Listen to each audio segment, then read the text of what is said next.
We are at the allotment, Laxey and Lonnan allotments. Welcome to the POTcast. This is the bit that we record when we finish on air, because there's always stuff that we can't fit in, Beth. There's so much to talk about at the allotments, isn't there? There really is, and I think what we're finding month on month, of course, it evolves, it changes, and we learn so many things. The sun is blazing here now. When we first started, we got here sort of just after 1:30ish, and it was really quite misty and cloudy, but the sun is out, everything is looking glorious. And quite literally blooming. Oh, it is blooming, and we've been talking to a couple here who we've spoken to on previous episodes of the allotments programme here, and we've got Bob and Sue Moon with us, and we were talking to them initially about how their plots has progressed, which is incredible. It just looks so wonderful, and you can go back and listen to the programme to hear about that. But there's something we didn't get an update on, Beth, which is above us, shall we say. Sky? Not right now, but bats. Now, the last time we talked to you, you were talking about a project that you wanted to do with bats. Just remind people, first of all, what the idea was. Oh, yes, the idea was a citizen science project where we've enrolled volunteers and they're now out doing surveys for us using some new equipment that we acquired with the benefit of a lottery grant, which is really excellent, and we're starting to build up a picture of whereabouts bats are in the island, and that's going exceedingly well. But as part of our survey effort this year, we've also got a team over from the UK this week, and it's very exciting for us because they're helping us with some advanced survey techniques that we don't really have on the Isle of Man, and it involves trapping bats using mist nets and harp traps. And last night we were trapping in Groudle Glen, and we managed to capture a whiskered bat, which is actually quite rare to find within the island. We've known it's been here, but if I say that I've been working with Manx bats for about 18 years now, and I've had maybe 4 whiskered bats in the hand in that time, so it was excellent. We attached a radio transmitter to this little bat, released it, and today we've been roaming the Manx countryside with sort of TV aerials. They look like TV aerials, but they're direction finding equipment, and we've found the tree that the bat is holed up in during the day. So I think what we're going to do is tomorrow we're going to go back to that tree and see if it's moved on, and if so, try and make sense of how these animals use the countryside. Does that mean we can call you Batman? Oh, oh, go on. Something tells me he's heard that before. And tell us, Sue, about bats in relation to the allotment, because I think there are quite a few around here, aren't there? They love the diverse environment because you've got all the weeds over there, and they really like eating moths. It's not just the flies and the midges, and those are generating lots of caterpillars that produce the moths at night time. There you'll find lots of the larger bats hawking over there, like the liselers coming down to take the larger moths. But then you've got the trees, the natural vegetation, the ash and the oak up there. So we'll have the pipistrelles and the long-eareds and the whiskered that we found coming and feeding around there. Yeah. Amazing to think. And I've got to say, even here just a few minutes ago, we were treated to another beautiful sight, more of the bird variety, weren't we? Yes, we saw a sparrowhawk. I was just looking over Bob's shoulder and you were all talking about things. I got very excited because a sparrowhawk dived down there, saw something it wanted, and then it was chased up by a gull. And I noted everyone's attention, and we all watched as it flew off over to Laxey. Yeah, being chased by the gull. Amazing. You see, there's so much to see and experience up here. It's just beautiful and so important to get out in nature. It helps me on a monthly basis, Beth, I have to say. It really does. And we talked a little bit during the show, Bob and Sue, about how wonderful your allotment looks now, considering you've had relatively short amount of time working on it. How often are you up here? We try and get up here at least once a week. Now that we've improved the soil on our raised beds, the weeds are starting to take off. We did have a breathing space when the soil wasn't so good, because not even the weeds were growing particularly well. But that is well and truly over, so we have to make sure we keep the weeds down to choke out our little darlings here.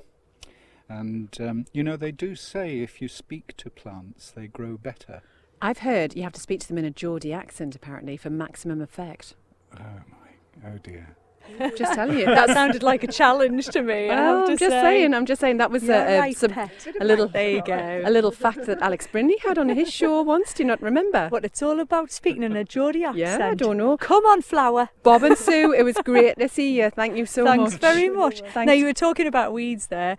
As it was said by, I think it was either Winnie the Pooh or one of the characters said, weeds are flowers too when you get to know them. Oh, that's really cute. Yeah, and just isn't before it? we came on air, we had little Holly's here, and she picked up a weed and was saying that it was a weed, but Tanya pointed out that actually weeds are very useful too, because Holly had picked up a bit of plantain, and plantain is something that Tanya uses for making products and the like, and turns it into an oil with the comfrey and the calendula as well. So you can make use of everything you find. Now, Tanya, we're back with Tanya now on her allotment. You have a basket full of goodness. Tell us what you've been picking.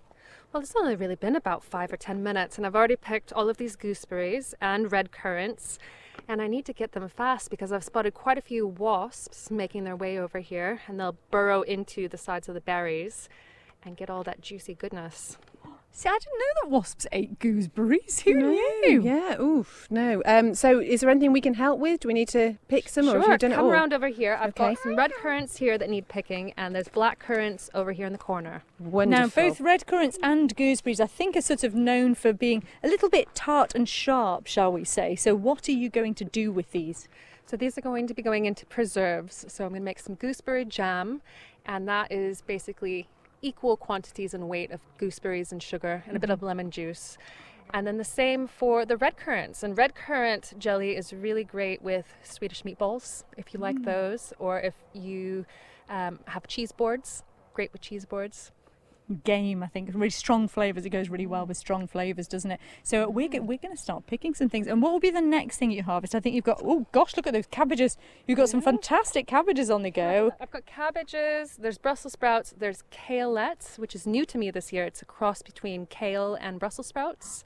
So they're kind of like frilly Brussels sprouts. But back over here with the berries, you can see all my blueberry bushes are covered in berries. Do you know, I didn't even know you could grow blueberries over here. For some reason, I thought you had to have a really hot climate. No, there's actually wild types of blueberries that grow here. But these are the cultivated varieties, and they love the slightly acidic soil, and they love the climate. They do really, really well here. And they're very good for you. And Monty on Gardener's World was talking about a sort of combo fruit, blackberry and raspberry, is it? A tayberry or something? Tayberries. They are next on my list to add to the allotments. And yeah, they're incredible. There you go. Holly is busy picking here. She's doing You're doing such a very good well, job. Holly. You've got just the right sized hands for doing that. Do you like picking berries? Yeah. Which is your favourite kind of berry? Is a strawberry a berry? Strawberry is a berry, yes. Is that your favourite? Strawberry. Because we've actually grown some strawberries at home, Christy. I don't like to brag, but we've actually grown real life strawberries that you can actually eat. And your sweet peas are looking magnificent, Well, I have thank to you. say. I think she's picking up some good tips from Tanya. Just one thing, Tanya, before we wrap up the podcast that I wanted to talk about. You were saying as well, there's things you have to be obviously a little bit careful of around the garden, especially this time of year. I noticed a couple of weeks ago you did put something up about foxgloves, because there's still quite a few of those around. What do we need to be aware of with them? Foxgloves are generally harmless, but they are poisonous, very poisonous. So if you can have them in the garden, you have to make sure that you're not going to have kids or dogs that are going to go after them. If they're well aware of that, totally fine. And they're such a beneficial wildlife plant. I mean, bees absolutely love foxgloves. But there's a few others to be concerned about as well. So this time of the year, it's going to be hogweed. And it's not just the giant hogweed that you've heard horror stories about either. The common hogweed can also cause the same kind of blistering. And in fact, we have a member here at the allotment who showed up to our social on Sunday, and she had cotton gloves on. And I asked, what happened? What's wrong? She'd been weeding underneath her berry bushes and had accidentally pulled out some hogweed. The juice had gotten on her hands, and it actually took 1 or 2 days for the blisters and the welts and the swelling to basically cover her hands.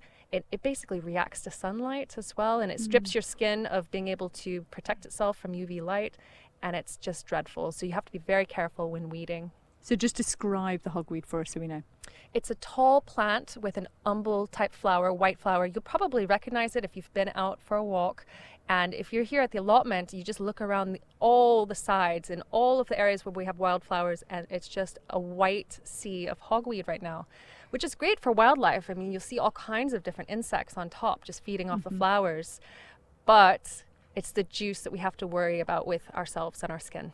I noticed actually when I went out for a walk around the coast the other week, there was lots of it. And there are insects that quite enjoy making use of it, shall we say, as a bed. That's all I'm going to say. I think Tanya knows what I'm talking about. Well, I've got Beth's no idea. ever so innocent, so she's not. Yeah, I know. Tell me afterwards. I don't know what's going on. But thank you so much for downloading this podcast. Go to the Max Radio Facebook page, as I say, to see all the photographs and the videos. And we will be back next month. Tanya, as ever, thank you so much. Thank you for having me.